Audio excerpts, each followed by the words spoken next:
কল্পনা করুন একটি ছোট মেয়ে যে তার নিজের দেশ ছেড়ে মাত্র ৯ বছর বয়সে এক অচেনা দেশে পা রাখলো, নতুন ভাষা শিখলো, নতুন পরিবেশে নিজেকে মানিয়ে নিল।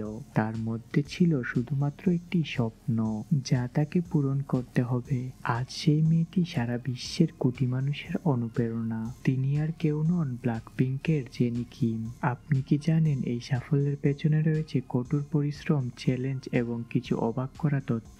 আজকে আমরা ভিডিওতে জানবো জেনির জীবনের এমন কিছু গল্প যা হয়তো আগে আপনি কখনো শুনেননি, তাই ভিডিওটি শেষ পর্যন্ত দেখুন। চলুন শুরু করা যাক। জেনি কিম জন্মগ্রহণ করেন 1996 সালের 16 জানুয়ারি দক্ষিণ কোরিয়ার সিওলে।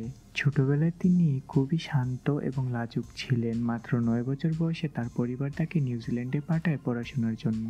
জেনি লম্বায় 5 ফুট 4 এবং ওজনে 45 কেজি। 2010 সালে জেনি কোরিয়ায় ফিরে আসেন এবং ওয়াইজি এন্টারটেইনমেন্টে অডিশন দেন। তার অসাধারণ কণ্ঠ এবং সম্ভাবনা দেখে ওয়াইজি তাকে ট্রেনি হিসেবে বেছে নেয়। কিন্তু পরের 6 বছর ছিল তার জীবনের সবচেয়ে বড় কঠিন সময়। 6 বছর ধরে প্রতিদিন 12-14 ঘন্টা নাচ, গান এবং পারফরমেন্স নিয়ে কাজ করতে হয়েছে।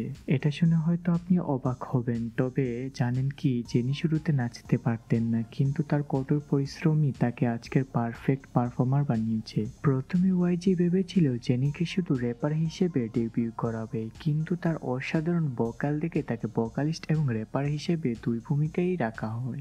জেনির কোনো ভাই বোন নেই। জেনি তার পরিচিত এক ভাইয়ের সাথে নিউজিল্যান্ডে 5 বছর ছিল। জেনির দুটি পাপিস রয়েছে, কাই এন্ড কুমা। জেনি 3টি ভাষায় কথা বলতে পারে, ইংলিশ, জাপানিজ এবং কোরিয়ান। তার মিল্ক ফ্লেভারড আইসক্রিম অনেক ভালো লাগে। তার দুটি রং পছন্দ, একটি হচ্ছে ব্ল্যাক আর একটি হচ্ছে পিঙ্ক, সুতরাং ব্ল্যাক পিঙ্ক। জেনি বলেছে জেনি যদি ছেলে হতো তাহলে অবশ্যই সে জিসোর সাথে ডেট করত, কারণ জিসোকে তার অনেক ভালো লাগে। তার একটি অজানা ট্যালেন্ট রয়েছে, সে ছোট বাচ্চাদের মতো কথা বলতে পারে।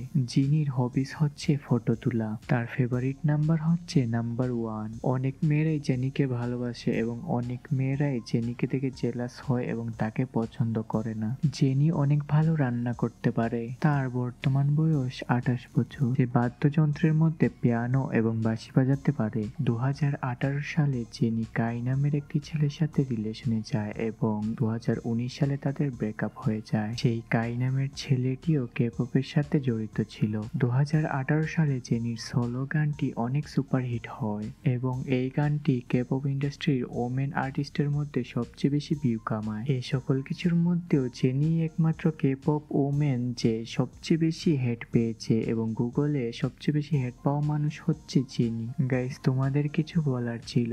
এটি আমার খুবই ছোট্ট এবং নতুন চ্যানেল। তোমরা যদি আমাকে সাপোর্ট না করো তাহলে হয়তো আমি একদিন হারিয়ে যাব।